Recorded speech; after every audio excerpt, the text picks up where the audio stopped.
This is something that I'm going to talk about that I should have mentioned when I was doing my analysis of the whole Brett Favre situation. And I don't know why I didn't think about it, but strong points are being made. And that point is, well, the common denominator is ESPN. Why has ESPN been so quiet about Brett Favre? But when it came to Michael Vick, he stayed in the news. And it's not even with just Michael Vick. You know, they tend to rotate a lot of things happening when it comes to black NBA or NFL players. But when it comes to the PC ones, they're real quiet. So this actually extends even past Brett Favre, but I'll get into that a little bit later. But what I'm going to show you is a series of tweets that people put out there calling out ESPN for their lackluster commentary when it comes to Brett Favre. And when I say lackluster, I'm talking about as in they aren't even really talking about it at all. And what's crazy is I'm on the Say Cheese TV Instagram page where this is from. And I scrolled through some of the comments. It's a lot of people that are just now finding out what Brett Favre was involved with. That's how low key they've been keeping it in mainstream media and even ESPN. But I'm going to go through this and I'm going to tell you the excuses PC gave, the on-code excuses that they gave. So you see this first one right here. It says ESPN is being called out for hardly covering Brett Favre stealing $5 million from Mississippi to build a new stadium for his daughter's college. And this tweet right here says ESPN being too quiet about Brett Favre. We saw Vic dogfighting coverage headlines for months. This is considerably worse. This one says, yep, good old Brett Favre didn't take a knee. He just took $5 million from the poor. This one says, hey, ESPN, huge fan here. I'm really curious as to why the Brett Favre situation hasn't been plastered on your platform. The news coverage for Mike Vick's dog situation had y'all best camera crews around. Favre, who sells Wrangler ads and commits fraud, can't get no airtime. Weird. This one says, I've been waiting patiently and quietly, but ESPN, CNN, and these other news networks are being too damn quiet about Brett Favre. Vic was on every channel, newspaper, and podcast during the dogfighting situation. This one says, ESPN, y'all ever going to talk about Brett Favre like y'all talked about Michael Vick, or stealing welfare from one of the country's poorest states? Not that bad. Y'all sure ran Vick's name through the mud. I'm just saying, hashtag Brett Favre, hashtag ESPN. This one says, hey, ESPN, how come no one has talked about what Brett Favre has done? Mike Vick was on the airways for months with what he did. What Favre has done is far, far worse. This one says, trying to remember if I saw any ESPN coverage on Brett Favre stealing money from welfare. I do remember seeing Mike Vick dogfighting situation on ESPN every effing day, though. All of those tweets plus anything else that anyone else has stated is 100% correct. Now, we know that a lot of these individuals are speaking in a rhetorical stance, as they most likely know why they haven't been talking about him. The obvious one is Brett Favre being a PC man, Mike Vick being a black man. Now, before I get into the excuses that I've heard, let's, think about a lot of the other instances where it came to PC players and the stuff that they've done that whatever they did got swept under the rug. Like that kicker, I think his name was Josh Brown for the New York Giants. He was abusing his wife on a repeated basis. And it took them a while before they finally ended up letting him go. It took a phone call that his kids made to 911 and for them to be heard in the background of him actually beating the crap out of his wife before he was let go. Then you had Riley Cooper saying the N-word at some kind of a festival on camera, and they softballed that. Then we have the infamous Chad Wheeler, who almost eliminated his girlfriend. And you saw the pictures, and they literally dragged that out. They don't even talk about that really anymore. If there's a trial being had with Chad Wheeler, we'll never know because they don't talk about it. But with Mike Vick, mind you, he wasn't even the one dogfighting. It was his cousins. It just happened to happen on his property. He wasn't even there. They dragged his name through the mud, and they still talk about him to this day. And that's actually going to go into one of my excuses. One of the excuses that these PC individuals gave. Then you had Ray Rice in his situation. He ended up being let go. Colin Kaepernick just took a knee, and they made that a big controversy thing, and he wasn't even let back into the NFL. He was pretty much blackballed out of it.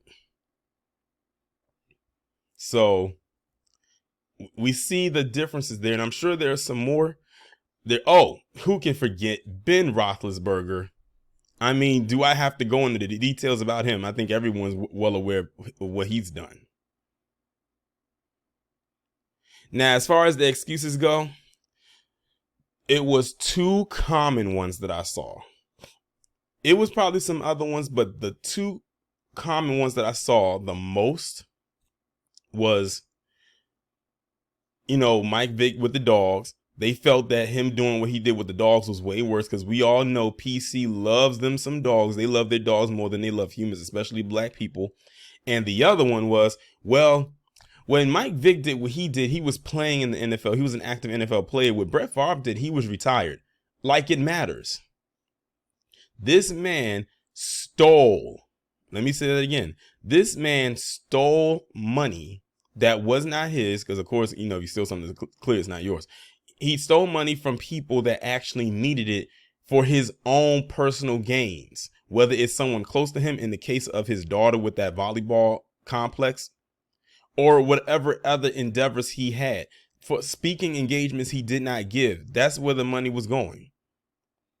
In Mississippi, one of the poorest states in the nation, while they're going through a water crisis in Jackson, which is the most black populated city in Mississippi. They didn't care, and they still continue to do it. We saw those text messages that he had with former Governor Phil Bryant, where they basically said, yes, we will allow you to have this money, and we will make sure to keep it under wraps and mainstream media not find out about it. They know now, but they might as well not know, because they don't talk about it. And we know why they don't talk about it. And notice that when they exposed that Brett Favre was involved in this, they had to throw other names in there to give him some kind of a cover. But the thing of the matter is, out of all of the names that they threw in there, which wasn't really that many names, I think it was like 2 or 3 additional names, his name rings the bell the loudest. He sticks out like a sore thumb. So it doesn't even matter. He couldn't even cover himself if he tried, with other people involved. But I see what they were trying to do there. But yeah, ESPN has been very quiet about it. I think they said the only 2 people who's connected to sports that talked about it the most, well, one I know that comes to mind, I can't think of the other one, but one of them they said was Shannon Sharp, because I think there was some kind of a video that was posted up there where Shannon Sharp was talking about Brett Favre. In so many words, he's saying that he's always been like a shady person, even back during his NFL days. So, yeah, it's like people know, or people knew, but they just didn't say anything. And they still want to keep it quiet now. Like I said, I looked in the comment section of this post, and there's a lot of people in there who are just learning about this. I knew about this since last year, about the whole welfare thing, because I talked about it when it was pretty much a non-story at the time. And I think what happened with Jackson in the water is what helped bring it back to the forefront. What it needs to be is staying out there. Because I bet you, if Brett Favre was a black man, they would keep it in the news. I don't know why they keep trying to hide behind, PC people don't use welfare. That is a lie. They use the most of it and abuse the most of it. Keep in mind, I just did a video about that $250 million scheme that they siphoned money from the pandemic food program that was for kids. Just like with Brett Favre, taking this welfare money that was meant for children and families that needed it. They don't care. Again, it all goes back to greed. And they will get it by any means necessary, no matter who has to suffer, as long as they got theirs. Now, if ESPN or anybody over there starts to talk about this, it's not going to be because they genuinely wanted to make a news story out of this whole situation, because if they wanted to, they would have been said something. They would have done it because now people have dangled the carrot in their face and like, look, ESPN, Brett Favre is doing this and you're not talking about it. It's going to be because they were guilted into doing so, not because they wanted to talk about it. So the people call ESPN out. They call their bluff and see if they're actually going to take the bait. Something tells me that they probably won't. See, they're stuck between a rock and a hard place, because if they don't talk about it, then you prove their point. If you do talk about it, we know it's because you were guilted into doing something you really didn't want to do it. It doesn't matter if Brett Favre doesn't play in the NFL anymore or not. The fact of the matter is that he is collecting funds from people that he should not be taking from. This man has made millions of dollars in the NFL and even outside of the NFL with brand deals. Why is he taking money from people that need it in order to build a complex for his daughter's volleyball team or volleyball program?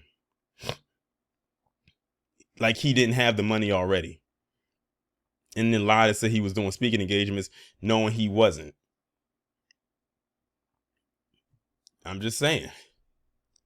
Now, when the whole BLM thing happened, and I talked about it in my other video, they had that plastered everywhere. And, you know, rightfully so, because if there's some fraudulent stuff that's occurring, it should be called out.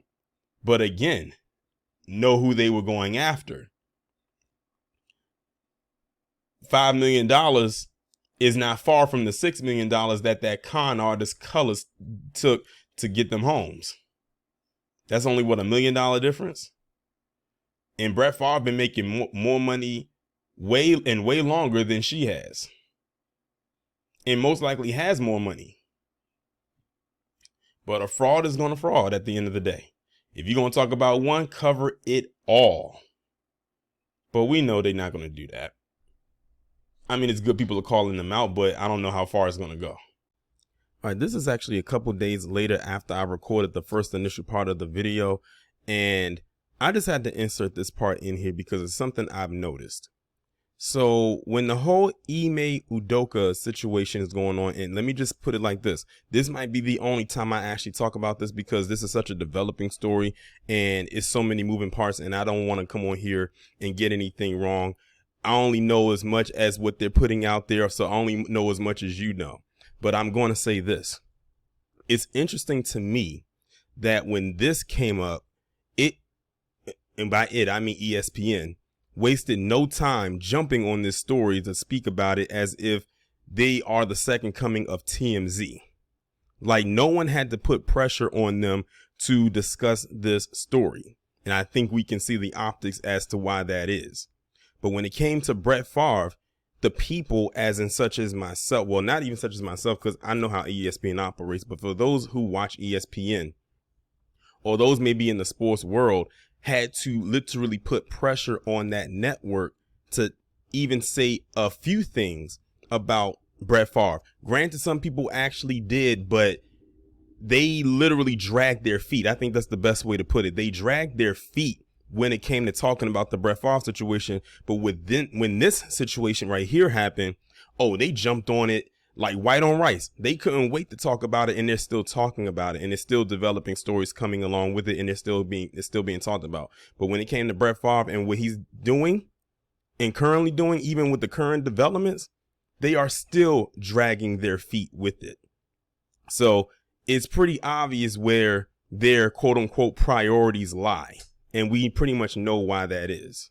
Again, I don't expect to go into any more further details about this situation here with Ime Udoka and what's going on with the Boston Celtics organization.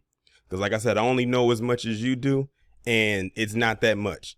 I'm very certain that there's going to be more information that's going to come out because it's still a very much developing story. And they are trying their best to keep this story out in the forefront and try to keep what Brett Favre got going on in the background. Just putting it out there. That's going to be the end of the video. Tell me what you think down in the comments. Hit that subscribe button if you haven't done so already. Hit the bell twice to be notified. If the bell for whatever reason is not working, I upload my videos in the Premiere style, which means you can hit the notification button on the thumbnail and the notification should come your way should the bell not work. The links will be down in the description. I'll talk to you in the next one.